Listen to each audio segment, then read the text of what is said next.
I've been in this city for 6 months now. You'd think that's long enough to not feel like the new guy, but I still do.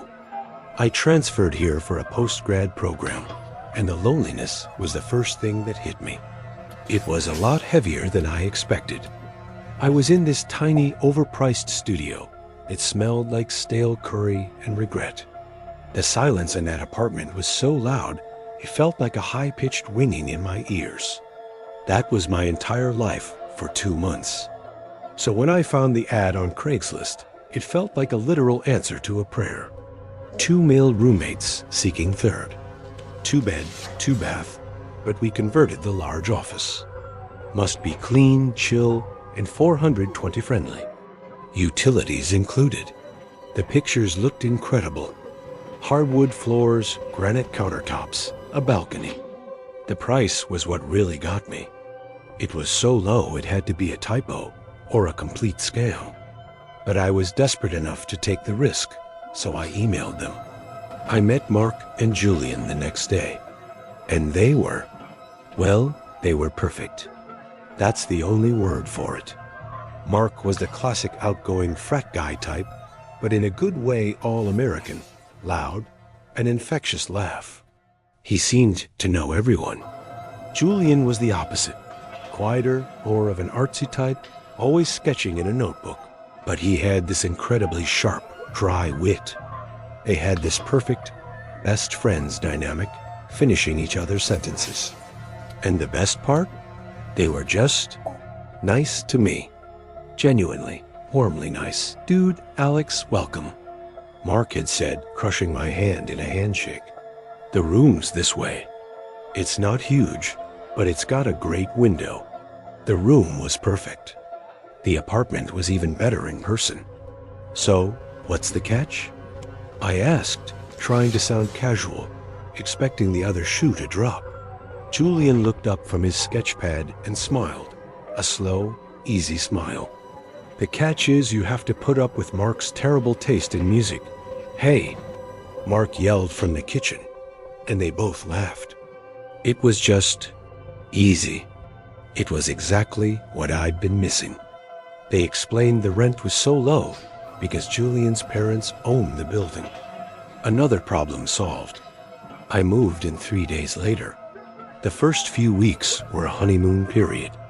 We went out, we stayed in, we played video games, we watched movies. It felt normal. It was the college life I'd always wanted, but never really had. But there were small things, little inconsistencies, tiny little red flags that I brushed off because I was just so happy to finally be included. For one, they were always together. I mean, all the time. If Mark went to the kitchen for a drink, Julian would get up and follow him 2 seconds later. They'd have these quiet, mumbled conversations in the hallway, and as soon as I walked in, they'd both stop and give me the same bright, wide-toothed smile. Hey, Alex, we were just deciding on pizza. Pepperoni good with you? It was almost too smooth, and they were really interested in my past. Not in the normal get-to-know-you way, but with these weirdly specific questions. So, your parents are back in Ohio? Julian asked one night, not looking up from his laptop. Yeah, Cleveland? You talk to them much. Not really, I admitted. We're not super close. Cool. He'd nod, just typing. No siblings? No. Close, long-term girlfriend or anything? Nope. Just me, I laughed, but the whole thing felt clinical, like they were ticking boxes on a checklist. But again, I wrote it off. They were just being friendly. I was the new guy. They were vetting me. That's normal, right? Then came last Friday. We'd just finished midterms, and the air in the apartment was electric. Tonight, Alex, Mark announced, clapping me on the shoulder so hard I stumbled. We celebrate. We are going to show you our side of this city. The real city. No more tourist crap. I was all for it. We started at some dive bar downtown, then a club I'd never heard of, then another bar, that was literally just a door with no sign. Mark and Julian knew everyone. Bouncers waved them through. Bartenders poured their drinks before they even ordered. I felt like I was with royalty. I was drunk. I was happy. And for the first time in my life, I felt cool. It got late. I mean, really late. The bars were closing. I was stumbling, ready to call it a night. "Guys, I'm done," I slurred, leaning against a lamppost. "Gotta get a cab." "Whoa, no way, man," Julian said, grabbing my arm. His grip was surprisingly firm. He was sober. I realized, with a sudden jolt, that he was completely sober. I'd seen him taking shots all night, but his eyes were clear. "The night's not over. Not even close. We have one last stop," Mark said. He had that big, shiny smile, but it didn't reach his eyes. "This is the real party, Alex. It's a surprise. It's for you. A welcome to the family kind of thing." A drunk, tired part of me just wanted to go to bed. But a bigger part, the lonely part that had been running my life for months, was desperate not to ruin the night. "Okay," I said, pushing myself off the pole. "Okay, one last stop. How are we getting there?" Mark was already on his phone. But he wasn't on Uber or Lyft. It was some weird, text-based app. All black and green text, like an old-school command prompt. "It's a private service," he said, not looking at me. "Way better. They know us." A minute later, a black SUV pulled up to the curb. And I mean, black. A murdered-out Escalade with windows so dark they looked like mirrors. It didn't have a license plate on the front, just a solid black cover. A cold rock of sobriety dropped into my stomach. "This is it," Julian said, and he opened the back door. The vibe changed the second I got in. The music in my head, the buzz from the alcohol, it all just stopped. The inside of the car was immaculate, all black leather, and it smelled like that new car scent, but stronger, more chemical, like it had just been professionally detailed. Mark got in on one side of me, Julian on the other. The bro seat in the middle. I felt contained. The driver was just a silhouette, a big guy in a baseball cap, pulled low. He didn't say a word. He just put the car in gear and pulled away from the curb. Mark and Julian, who hadn't stopped talking all night, went silent. Dead silent. But then they both pulled out their phones. And they started texting. I could see the blue glow of their screens from the corner of my eye. They were texting each other right in front of me. I tried to laugh it off. "What, gossip girl? Texting secrets now?" Mark just smiled, that same empty smile. He didn't look up from his phone. "Just sorting out the details, man. Don't worry about it." I looked out the window. We were leaving downtown. We were leaving the city lights behind. We were on the freeway, heading. I had no idea where. "Hey, where's this party, Mark?" "I'm pretty wiped." "Not much farther," Julian whispered. He was looking out the window, but I don't think he was seeing anything. "It's worth the drive. Trust me." I tried to get a sense of where we were. I pulled out my phone. Google Maps. I opened the app. The blue dot pulsed, and then it vanished. Searching for GPS, it read. I looked at the corner of my screen. No bars, no service. "No signal out here, man," Mark said, as if he'd read my mind. He finally put his phone away and looked at me. His eyes were wide, bright, and terrifyingly sober. "The driver doesn't like it. Interferes with his navigation." My heart was hammering. This wasn't right. This wasn't a party. "Guys, this isn't funny. I want to go home. Just tell him to turn around." "We are," Julian said softly. He turned to face me. We're going home. Our home. I looked at the driver. Hey, sir. I want to go back. Please, pull over. The driver didn't move. He didn't even twitch. It was like he was a statue. He can't, Alex, Mark said. His voice was friendly, but his words were not. He only makes one stop. The last stop. I lunged for the door handle. It was pointless. The child lock click echoed in the silent car. I was locked in. I turned to Mark, to Julian. What the hell is this? What did you do? We're welcoming you, Alex, Julian said.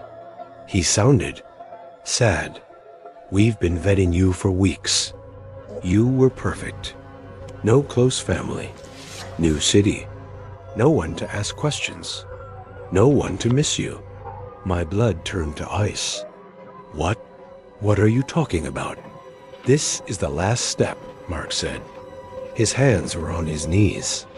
He was strong. I knew, just from his grip earlier, that he was way stronger than he looked. You wanted to be one of us, right? You wanted to be in the club? This is the initiation. The car was slowing down. We turned off the highway onto a gravel road. The only sound was the crunching of tires. We were in the middle of nowhere. An industrial park, but abandoned. All the buildings were dark, skeletal frames against the moon. The SUV stopped at a single, massive, corrugated metal loading dock. The driver cut the engine. The silence that fell was total. It was the loudest thing I'd ever heard. Then the driver's door opened. He got out. He was huge. Way bigger than I thought. He walked around to the back. This is it, Alex, Mark said. He grabbed my arm. His grip was a steel trap. Time to meet the family. Don't fight, Julian whispered. It's better if you don't fight. It's quicker. The car doors unlocked. They didn't pull me. They just guided me. One on each arm, their grips like vices. I was a puppet, and they were the masters. My legs were shaking so hard, I could barely walk. The driver was standing at the loading dock by a small, unmarked door. He hadn't turned around. He just waited. As we got closer, he reached up and he didn't knock. He just pressed his hand to a panel. I couldn't even see. With a groan of rusty metal, the massive loading dock door began to roll up. I was expecting darkness, but it was bright. The inside was lit by harsh, white floodlights, like a movie set. And it wasn't empty. There were people, at least a dozen. All dressed in dark, expensive-looking clothes. They were standing in a semicircle, and in the middle of the circle, in the center of the concrete floor, was a single wooden chair. And someone was tied to it. A man in a bloody, torn t-shirt, a sack over his head. My stomach gave way.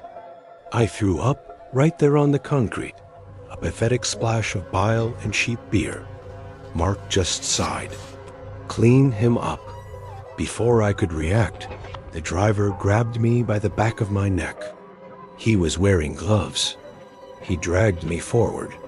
He was so strong, my feet weren't even touching the ground. He threw me onto my knees in front of the semicircle. The group was silent. They just watched me. Their faces were blank. Not angry, not excited. Just observing. Like scientists. The driver finally turned. He was wearing a mask. Not a ski mask.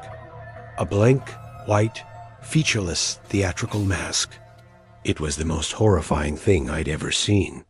He walked to the center of the room, ripped the sack off the man's head. The man was... I didn't know him. He was older, maybe 40, his face bruised and swollen. He was sobbing, snot and tears running down his chin. Please, he choked. Please, I have a family. So did the last one, a voice said. It was the driver, His voice was muffled, but clear. He wasn't talking to the man. He was talking to me. He walked over and stood in front of me. I was still on my knees. He was a mountain. This, the driver said, is a problem.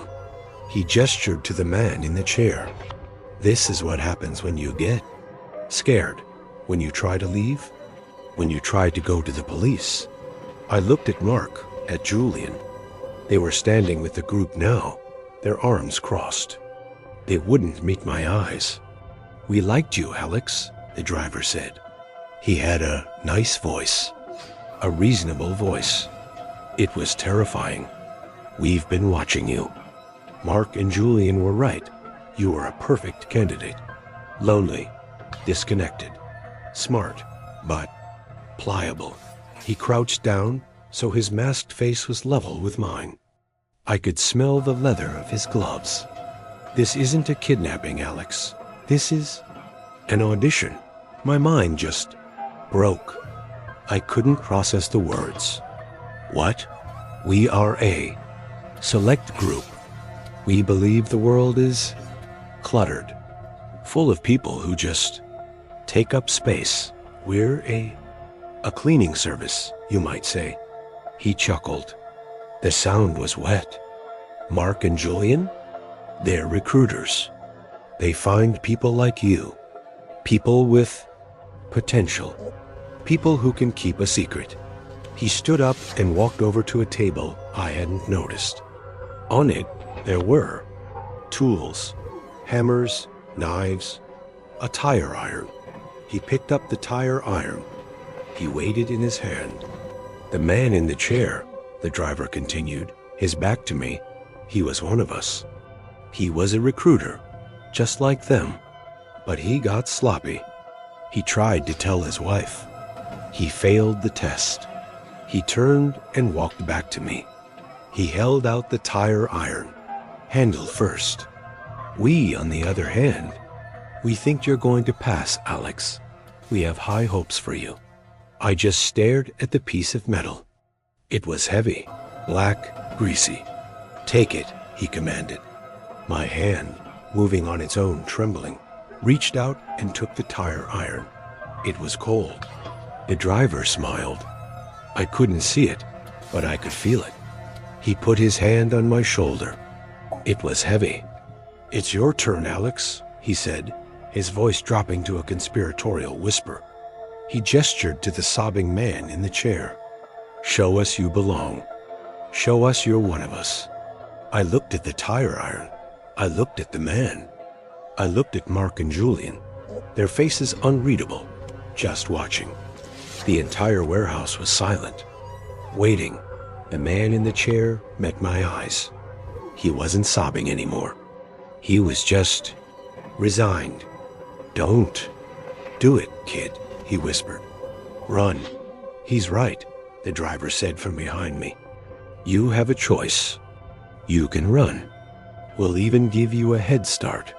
He laughed. The others laughed with him. A cold, polite, dead sound. Or, "You can be part of the family." My hand was so tight on the tire iron. My knuckles were white. I could feel the cold concrete through the knees of my jeans. I could smell the blood and the bleach and the new car smell.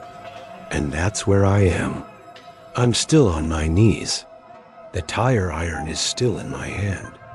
And they're all just watching me, waiting for me to make my first and my last stop.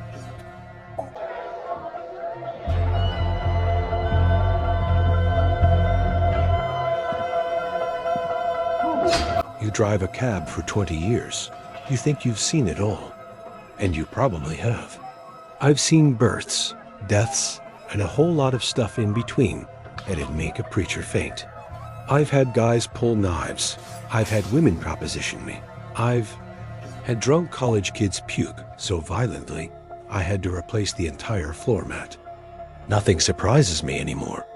My name's Sal, and my cab, this beat-up yellow sedan, it's my office, my confessional, and my front row seat to the slow-motion car crash of humanity. After 2 decades, you develop a kind of armor. You don't get involved.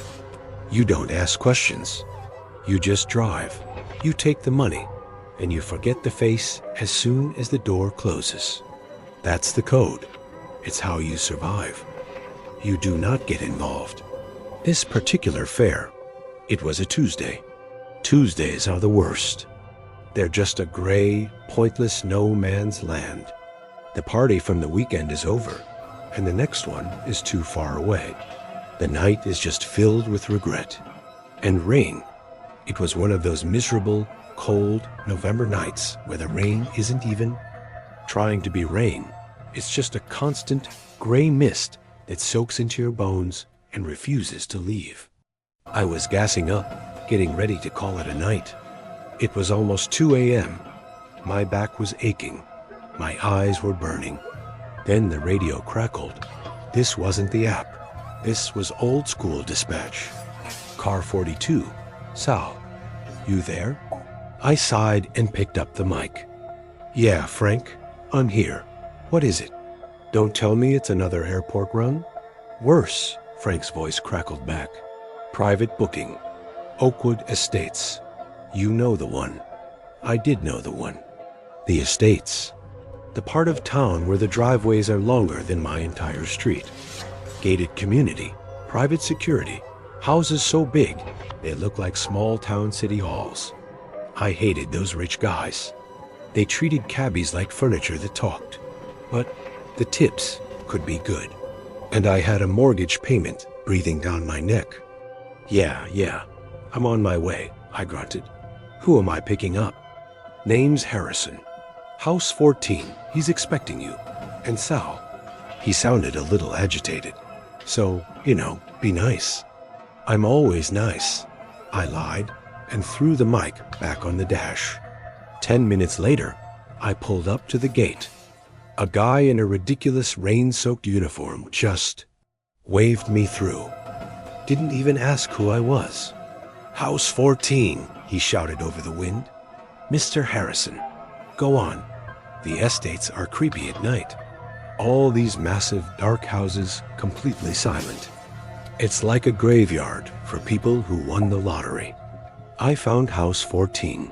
It wasn't a house. It was a mansion. We're talking columns, a fountain that was turned off, and a front door that looked like it belonged on a European cathedral. And every single light was off, except one tiny yellow porch light, weakly fighting the mist. I pulled into the massive circular driveway and put the car in park. I waited.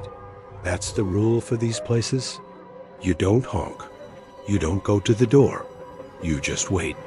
After maybe 2 minutes, the giant cathedral door opened, and a guy came out. He was a mess. He was wearing a suit, a beautiful, expensive pinstripe suit that looked like it was tailored. But it was just wrong. It was rumpled, like he'd slept in it. The shirt was untucked. The tie was gone. And one sleeve, his right sleeve, was dark, soaked with what I figured was the rain. He was lugging a bag, a high-end brown leather duffel bag, the kind of bag that costs more than my car, and it was full. He was struggling with it, dragging it down the stone steps. It must have weighed a ton. He got to the cab, yanked the back door open, and tried to heave the bag in. It thumped against the doorframe. Trunk? I asked, pointing back. No, he rasped. His voice was like sandpaper. It's with me, in the back. He gave it one more. Massive pull, and it landed on the vinyl back seat with a thud. A heavy, wet thump. He slid in after it, breathing hard. He was a guy in his late 40s, good looking, but he looked like he'd just run a marathon. His hair was plastered to his head with sweat and rain. His hands were shaking. He slammed the door, and that's when it hit me. The smell. Oh God, the smell. My cab smells like a lot of things. Stale cigarettes, spilled beer, cheap air freshener. This was new. It was a chemical wave of pure bleach. It was so strong it made my eyes water. But that wasn't all. Under the bleach, there was something else. Something coppery, metallic, like a burst pipe or a whole pocket full of old pennies. A thick, rust-like smell. And perfume. A very, very expensive, flowery perfume. Roses, maybe. It was cloying and sweet, and it was mixing with the bleach and the copper smell to create something absolutely stomach-turning. Where to? I asked, trying not to breathe through my nose. Midtown, he panted, his hands still trembling. The 24-hour storage facility on 54th and Vine. You got it, I said, and put the car in gear. I just wanted this over with. We drove in silence for the first 10 minutes. The only sound was the thwack, thwack, thwack of the windshield wipers and his breathing. It was too fast. In and out, like he was on the verge of a panic attack. I looked at him in the rearview mirror. His eyes were wide, and he was just staring at the back of my head. A dead, empty, terrified stare. I tried to be normal. That's what you do. You're normal. Rough night, huh? I said, trying for a friendly chuckle. He just kept staring. His eyes didn't even blink. Right, I said, and shut up. I turned the radio on low, some classical music station. I cracked my window, just an inch. The rain was spraying in, but I didn't care. I needed air, the smell, the perfume. It was getting worse. The heat in the cab was baking it, or something, making it stronger. I glanced in the mirror again. This time, I looked at the bag. It was damp. The expensive leather wasn't just rain damp. It looked saturated, like it was sweating. And it was sitting on my back seat. And it was leaking. Right at the zipper. A thick, dark, reddish-brown liquid was oozing. It was pooling on the vinyl. My heart, which had been in my shoes, suddenly tried to climb out of my throat. It's none of my business, Sal. That's what I told myself. It's drugs. It's broken bottles of something. Wine. It's expensive wine. He's a rich guy. He's moving expensive wine. It's not my business. But I knew what wine smelled like. And this wasn't wine. The guy, Harrison, he saw me looking. His eyes flicked from me to the bag and back to me. His face, which had been pale and sweaty, suddenly hardened. The panic was gone, replaced by something else, something cold. Mind your own business, he hissed. Hey, pal, I said, putting my hands up. I'm just driving. You're the boss. I don't see anything. I don't smell anything. He just watched me for another minute, and then he turned and stared out the window. We got to the storage facility. It was one of those giant, concrete bunkers. No windows, just endless rows of orange roll-up doors. It was as silent as the estates. I pulled up to the front gate. He gave me a code. I punched it in, and the gate groaned open. Drive to the back, he ordered. Unit 314. I drove. It was a maze. We got to 314. He didn't move. What? I asked. The money, he said. He was fumbling with his wallet. His hands were shaking again. He pulled out a wad of cash. All hundreds. He didn't count it. He just threw it over the seat. It landed on my dash, on the passenger seat. It was wet. Keep it, he said. The whole, all of it. And you were never here. You never saw me. I was never here, I repeated, my eyes on the cash. It had to be over $500. I never saw you. I'm just a ghost. He gave a dry, hacking laugh. He got out, wrenched the back door open, and grabbed the duffel bag. He pulled it out, and it landed on the wet pavement with a sickening, heavy slap. He didn't even bother to close the cab door. He just dragged the bag, one-handed, towards the unit, fumbling for a key. I didn't wait. I hit the gas, the back door swinging wide. I slammed the brakes, leaned over, pulled it shut, and floored it. I was out of that facility in 30 seconds. I drove for 5 blocks, my heart hammering, before I pulled over under a streetlight. I was shaking. I turned on the dome light. The money was there. It was damp, and it smelled of bleach, of perfume. And the backseat? Oh, God. The backseat. There was a puddle. A big, dark, sticky puddle. It was already starting to congeal in the cold. And lying right in the middle of it was a small gold diamond stud earring. I didn't know what to do. I drove home. I took the money. I know. I took the money. I parked in my alley, and I scrubbed. I scrubbed that back seat for 3 hours. I used bleach, ammonia, carpet cleaner. I used everything. I threw the floor mats in a dumpster. I threw the earring in the river on my way home. I threw it as far as I could. I thought that was it. I slept all day. I woke up the next evening, turned on the news while I made coffee. And there she was. High-profile socialite, Alara Harrison, reported missing by her staff this morning. It was her. The picture on the screen. I didn't know her, but I knew the perfume. The newscaster was saying she was famous for her custom blend rose and sandalwood perfume. I could smell it. Sitting in my living room, I could smell it. I didn't go to the cops. What was I supposed to say?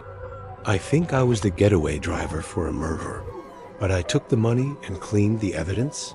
I'd be an accessory. I'd go to jail. I just kept my mouth shut. I tried to forget. I fixed the cab. I went back to work.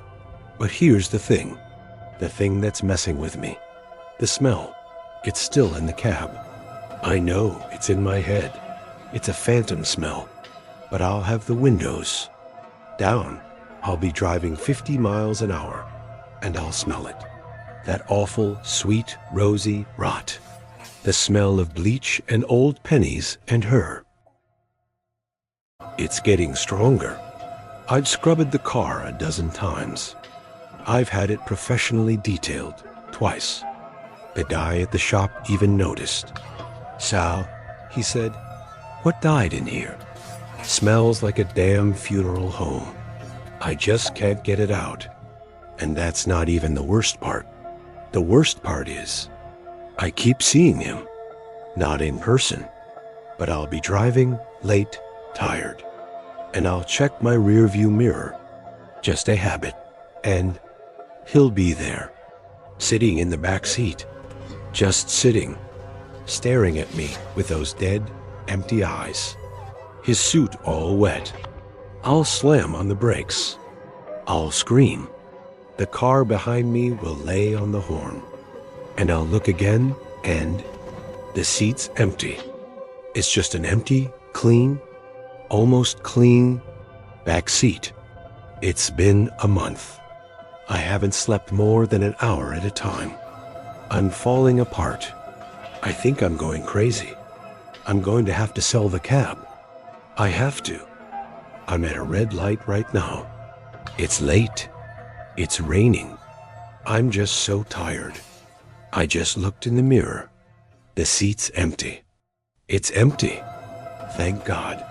I'm just going to close my eyes. Just for a second. The light's still red. I just heard a whisper. I don't know. It sounded like it was right in my ear. He just said, "You forgot your tip, Sal."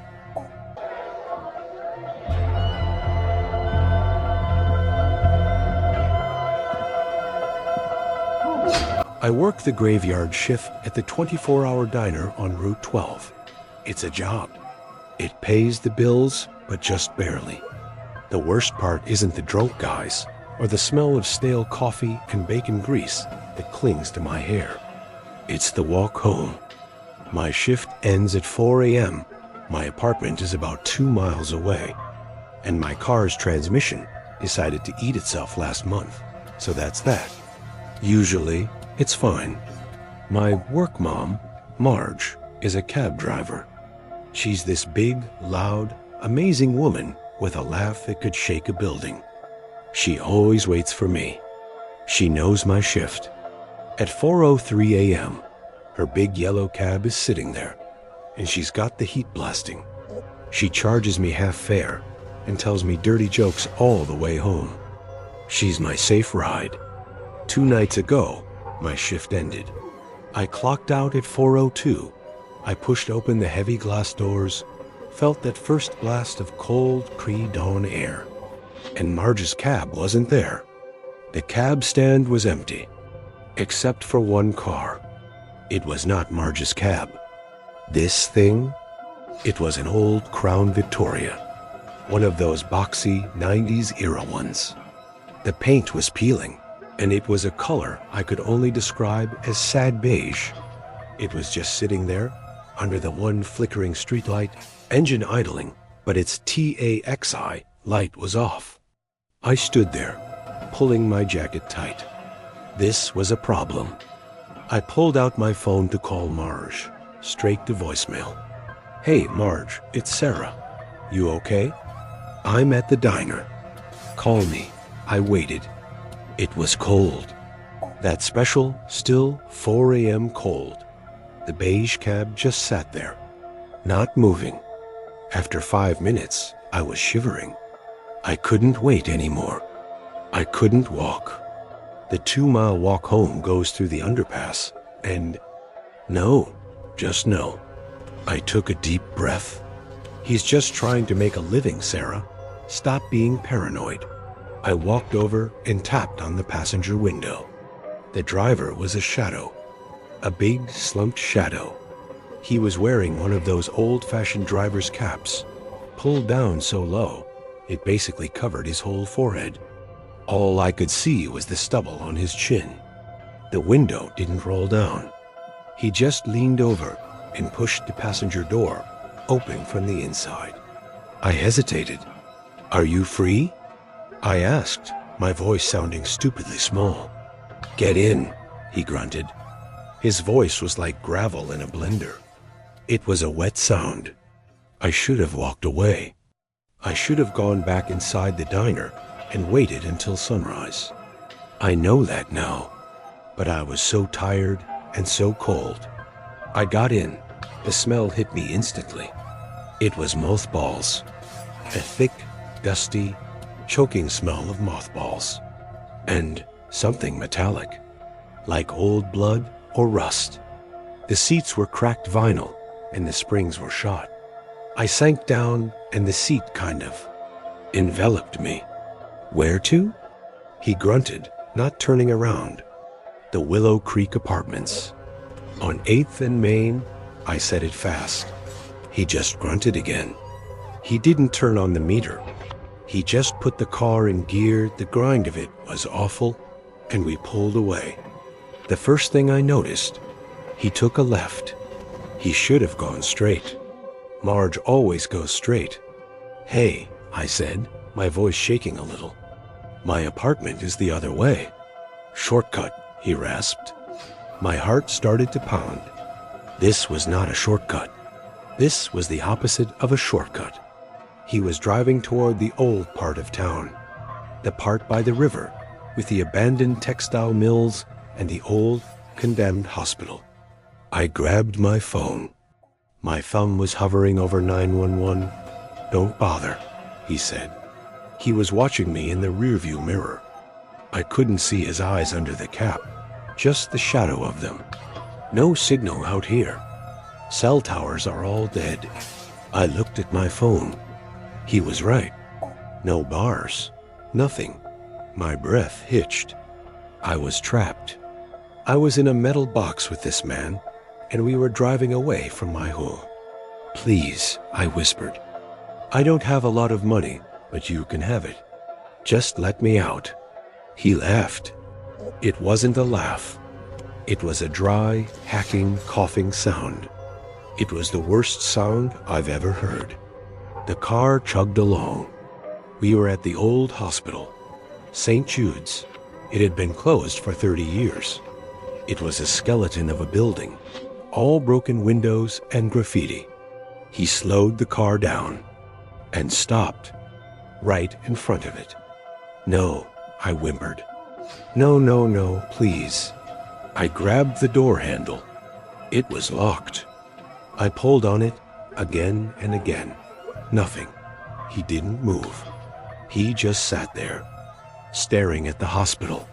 "They always get scared here," he whispered to himself, but for me, "they think this is the bad place." He let out that awful, hacking laugh again. "It's not the place that's bad, girlie.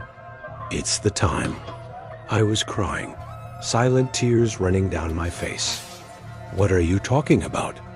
He turned his head, just slightly, so I could see his eyes in the mirror.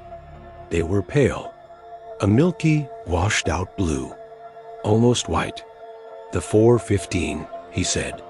His voice was, it was gulping, a soft, wet, gulping sound between the words.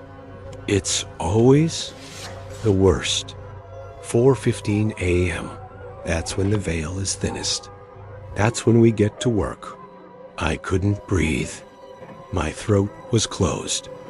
And then, just as suddenly, he put the car back in gear. He turned. He was back on the main road. He was driving normally. He was driving toward my apartment. I didn't understand. Was it a joke? A terrifying, horrible joke to scare the new girl? He pulled up to my building. The Willow Creek sign. I'd never been so happy to see it. He just stopped. He didn't say anything. I was shaking so hard, I could barely get my wallet out. "How much?" "It's paid," he grunted. "What? I don't?" "Get out." I didn't question it. I fumbled for the door handle. It opened. It was unlocked. I bolted. I ran from the cab up the concrete walkway. I fumbled with my keys, dropped them, finally got the key in, and I was inside. I slammed the door. I threw the deadbolt. I threw the chain lock. I was safe. I was safe. I leaned against the door, my heart pounding so hard I thought it would explode. I was hyperventilating. It was just a driver. A creepy driver. A horrible, creepy driver. But I was safe. I had to look. I know it was stupid, but I had to. I crept over to my peephole. He was still there. The beige cab, just sitting at my curb. Engine idling.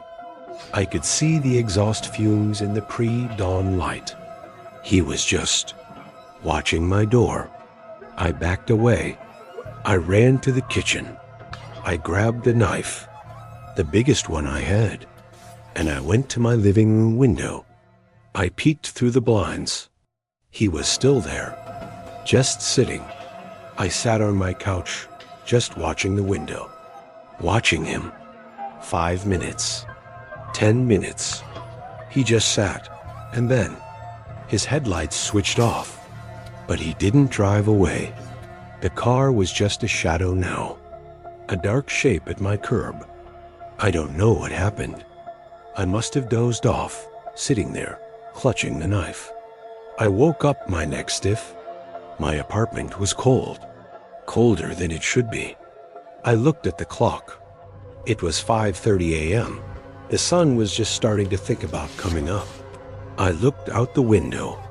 The cab, it was gone. It was gone. The relief was so intense, it was like I could breathe again. It was over. He was just trying to scare me. The psycho. He was gone. I stood up, my legs shaky. "Coffee," I said. "I need coffee." I walked to my kitchen. I passed my hallway closet, the little one by the front door where I keep the vacuum, and I heard a sound, a gulping sound, a soft, wet gulp. It was coming from inside the closet. I froze. "Who's there?" I whispered. My voice was gone. The closet door. It creaked. It creaked open. It was him. He was in my closet. He was standing in my closet. The driver. His cap pulled low. He smelled the mothballs, the rust. It filled my apartment. How? I screamed. How did you get in? The door was locked. He took a step out of the closet. Into my hallway. He smiled. His teeth were wrong. They were yellow and sharp. I was always here, Sarah, he whispered. His voice was in my head. I was never in the cab. My blood just stopped. What? No, I saw you. I talked to you. He shook his head slowly. Marge is sick, he rasped, gulping. She's very, very sick. I've been in her cab all night, but nobody got in. Nobody. Until you. No, I was backing away. No, that's Marge's cab. I got in your cab. The beige one. He was laughing. That awful coughing sound. There was no beige cab, Sarah. He pointed a long, pale finger at my front door. You've been standing on your porch for an hour. You walked home. You've been talking to yourself. No, that's not. But I beat you here. He was between me and the door. He just smiled again. The 4:15, he whispered. It's always the worst. And that's all for tonight. Remember, the most terrifying monsters are the ones that look just like us. The ones who might even live right next door. If these stories serve as a good reminder to trust your instincts, then show your support and like and subscribe. Hitting that bell means you'll get a warning before the next nightmare begins. Sleep well if you can.